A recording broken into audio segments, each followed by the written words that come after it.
Le droit romain constitue l'une des pierres angulaires de la civilisation occidentale et a profondément influencé le développement des systèmes juridiques modernes. L'histoire du droit romain débute bien avant la République romaine, mais c'est au moment de l'établissement des 12 tables que le droit écrit romain prend véritablement forme. Ces lois, promulguées au milieu du siècle avant Jussé, représentent la première tentative officielle de codification du droit civil romain, offrant ainsi une structure claire aux relations sociales, économiques et politiques de la cité. Contexte historique. Avant l'établissement des 12 tables, le droit romain était essentiellement coutumier et oral.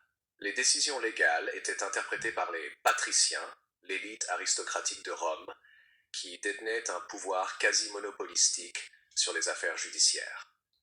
Cette situation entraînait un profond mécontentement parmi les plébéiens, les citoyens ordinaires de Rome, qui se voyaient souvent désavantagés par l'interprétation des lois selon les intérêts des patriciens. La lutte sociale qui en découle, connue sous le nom de lutte des ordres, fut un moteur essentiel de la codification du droit romain. En 451 avant Jussé, pour répondre aux revendications plébéiennes, Rome institua un comité de décemvir, un groupe de 10 magistrats chargés de rédiger un code écrit. Ce projet aboutit à la promulgation des 12 tables autour de 450 avant J.C., marquant un tournant majeur dans l'histoire juridique romaine. Les tables furent exposées publiquement sur le forum, garantissant ainsi la transparence et la connaissance universelle des lois par tous les citoyens.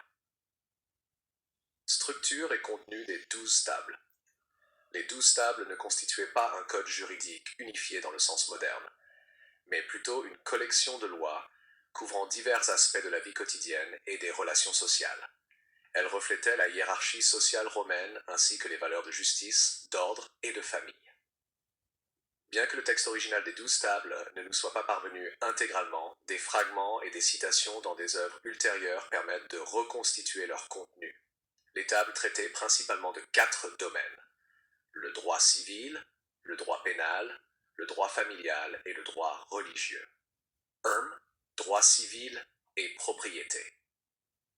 Les 12 tables régissaient les relations entre citoyens, notamment en matière de contrats, de dettes et de possession de biens.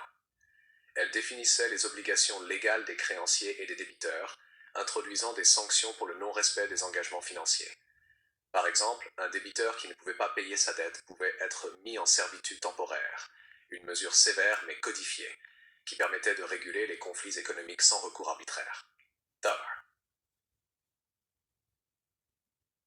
2. Droit pénal.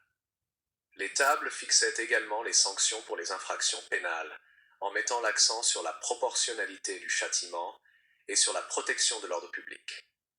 Certaines lois prévoyaient des peines corporelles ou la mort pour des crimes graves tels que le vol ou le meurtre, tandis que des délits moins graves entraînaient des amendes ou des compensations financières.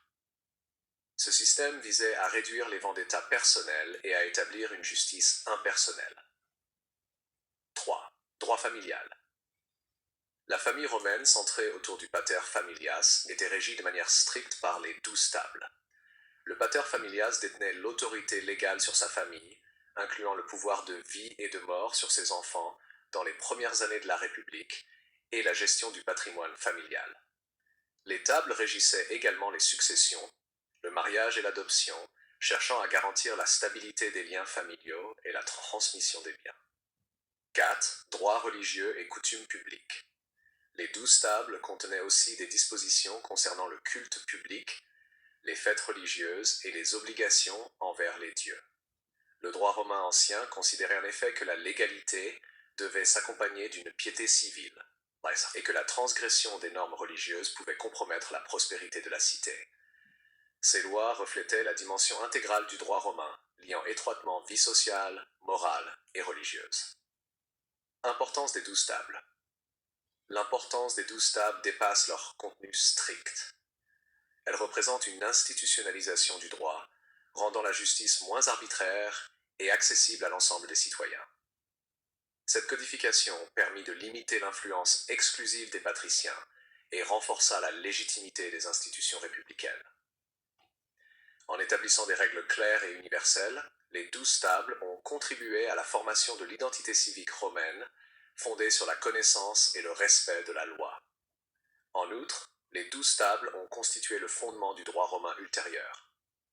Les juristes romains, tels que Cicéron et Ulpien, s'appuyaient sur ces principes pour développer des doctrines plus complexes, incluant le droit naturel, le droit public et le droit privé.